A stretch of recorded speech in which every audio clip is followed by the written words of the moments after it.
ஒரு பாத்திரத்தில் உணவிற்கான தானியங்கள் நிரப்பப்படும் வேளையில் தானியங்கள் அதில் விழத் துவங்கும். ஒவ்வொரு தானியமும் அதற்கான ஸ்தானத்தில் நிலைக்கும். அந்த பாத்திரத்தில் எந்த தானியமானது மேல் உள்ளது, எது கீழ் உள்ளது என்ற பேதமானது தானியத்தில் இருக்காது.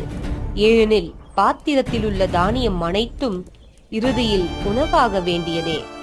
அகிலத்தில் வாழும் ஜீவராசிகளும் அவ்வாறே. மனிதர் என்னும் தானியங்கள் அவரவர் ஸ்தானத்தில் நிலைக்கின்றன. அதர்மம் சில மனிதரை மேலெழும்ப செய்வதால் அவர்கள் காலனுக்கு முதலில் உணவாவார்கள். தர்மம் சில மனிதரை ரட்சிப்பதால் அவர் காலனுக்கு பிறகு உணவாவார்கள். ஆனால் அனைவரும் காலனுக்கு உணவாக வேண்டியவர்களே. இதில் அடங்கியிருக்கும் மகத்துவம் இரண்டே. ஒன்று எப்போது, இன்னொன்று எவ்வாறு என்பதுதான்.